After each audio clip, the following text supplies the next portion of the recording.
back to my workshop. Today we have part 2 of the Billings socket set rebuild. I do want to apologize. I did not know that YouTube limits me to 15-minute videos, so I had to kind of move some stuff around. So I think we're going to try to do a multi-parter on this. Today we're going to work on the box. We get some good news. And yeah, so thanks for watching. Alright, so while the parts stew in their potion, let's talk about the case. This is going to be a lot of work. Talk about the paint first. So the paint is actually this really nice light blue hammered finish. Now on the inside, it was darker at one point in time. I mean, this thing is 70-something years old. It's all apart. So the bottom isn't that bad. It's got a lot of dents. The top is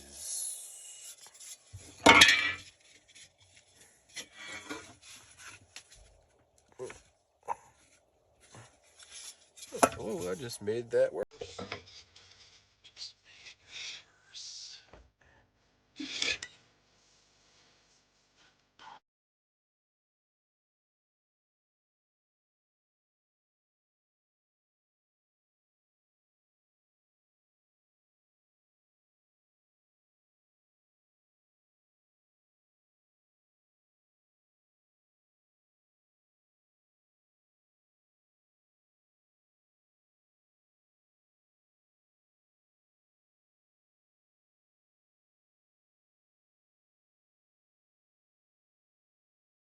So, we left it around for a while and just, don't hit here. You don't hit the whole frame. Twist it, because if you twist it, you gotta kind of, see how this doesn't line up? It should be closing right in the middle. So, I thought I gotta do this one side off, it's not going in, but we're gonna try it. I'm gonna push this corner and this corner together, and break the light, and see if it does anything. Yeah, that's crappy thing, so.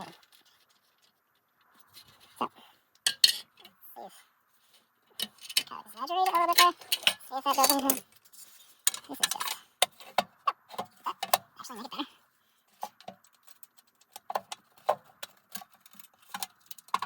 Oh, this thing is being hit. I mean, you guys know this is 78 years old and it's. Yeah, heat the snap. That actually made it better. We'll try some more. So you see, it closes now without being forced. It's still beat up. I've been messing around with this for an hour now, maybe.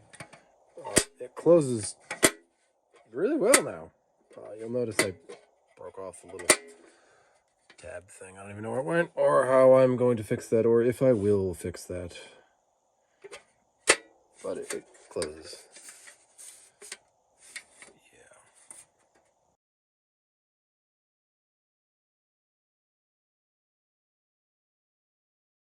Should buy a new one of these, but it's what I have.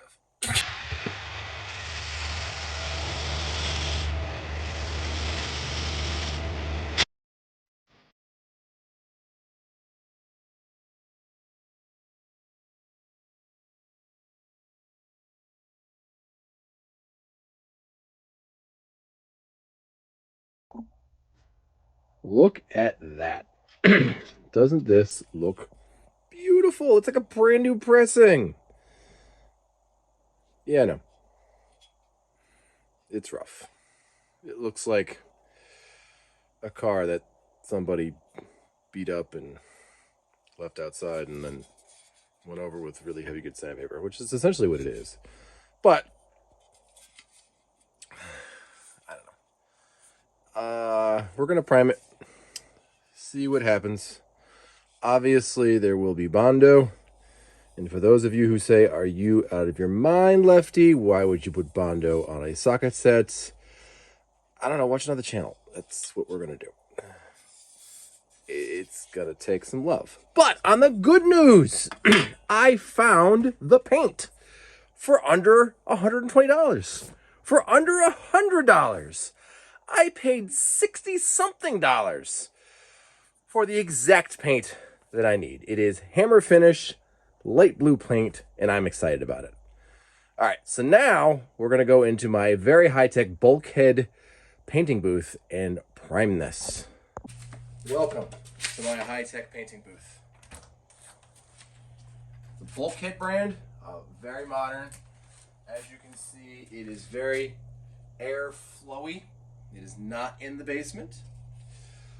We're gonna put that there. We're gonna paint the backside first with this Rust-Oleum Automotive Primer. Nothing but the best. And there it is, in all of its beautiful primed glory. If we get the, actually it looks better on camera than it does in reality. All right, so it is dry now. Look at all those. Look at all those dents. Took a lot of Bondo.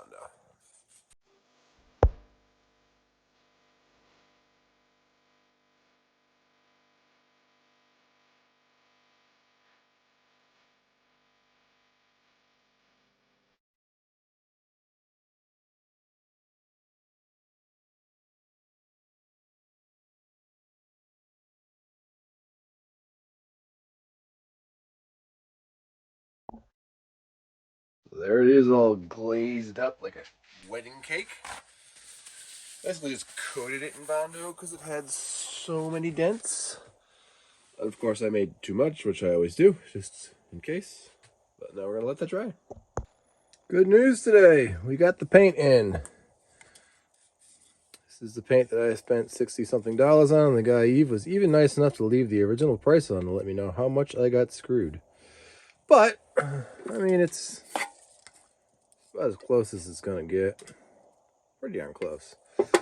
Guy was from Tuition Ain't Cheap, and neither is Tool Restoration. I'm feeling a little under the weather today. We'll get back at this when I'm feeling a little bit better. So here it is, all finished sanding. I did quite a lot off camera. I wasn't really feeling good, so I just needed a little bit of shop therapy with no background noise. I got excited and I painted the back. A little lighter than I would have liked, but I really love the hammered finish. That looks really good. Looks like what I had originally. So we're gonna take this and we're gonna paint it. See what comes out.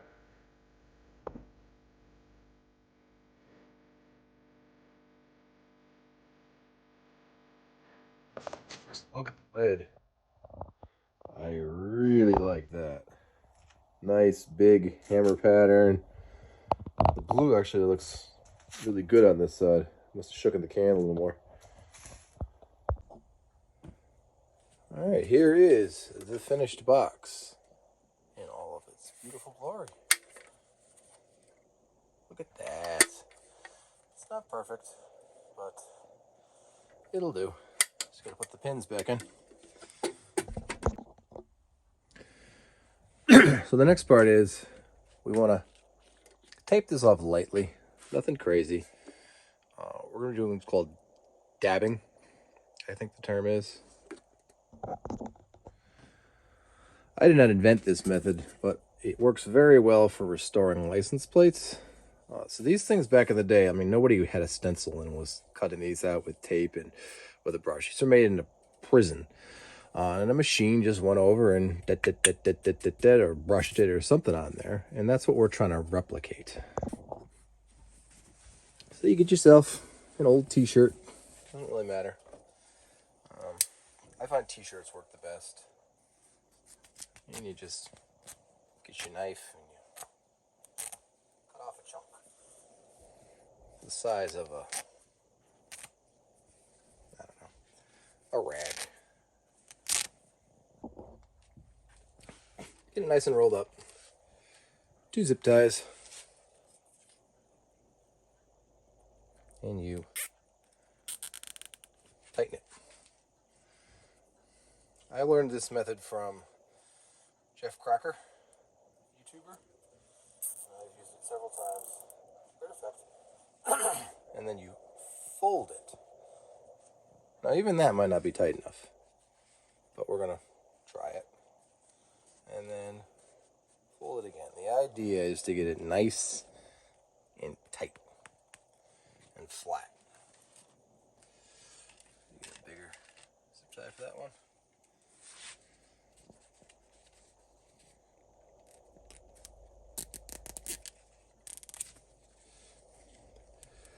Nice, flat, tight thing is what we're going for here.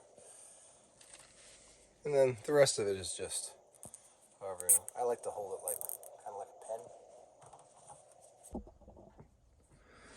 The paint is just white Krylon. I remember it being white as a child, so that's what we're gonna go with. Should probably use water-based because it's easy to come off. I just don't have any. That's why I taped it so well. So the cardboard box is for our blotting. You lightly stuck it in there, and the idea is you don't want excess on there. And you're going to do that a few times until you get the dabber nice and good. And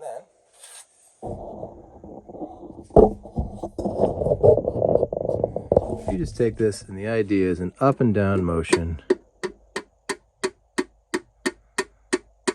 And it's going to take a few coats to really look good.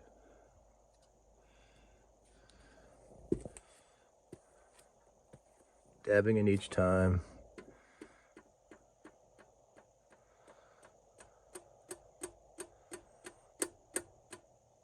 You'll see why we have the tape on there. And I'm going to do that now.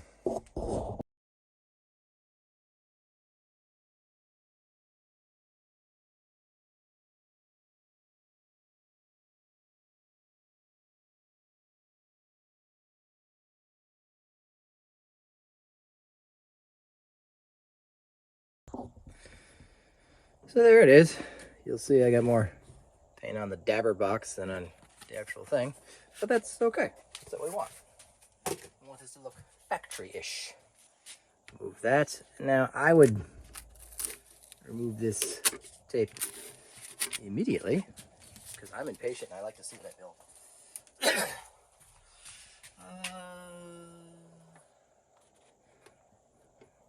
Stick it all on here. Just get it all off. Now the good thing about this, unlike when you mask something, you'll never get it back in the same place again. This, if you need to do it again, just do it again. It's not like masking because it's kind of just finds its own level of happiness.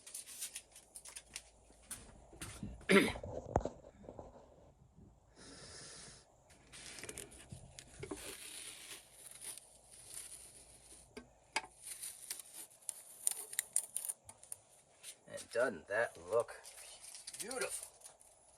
Look at that. I'm getting myself in there, probably gonna mess it up. I'm gonna fight that urge. I'm gonna fight that urge. But that looks good. We're gonna let that dry. So the very last step of the box restoration is, of course, the sticker. Can't do a box without a sticker. Now the placement of the sticker is a question. Some of them have it here. Some of them have it here. I don't know. My grandfather's, I think, was over here. So I think that's what we'll put it. Well, that's the conclusion to the socket set box. Next week I will have working on the sockets and the actual ratchet. We're going to try the chrome plating from this company here, Caswell. Please remember to like, subscribe, and share. Thank you. We'll see you next week.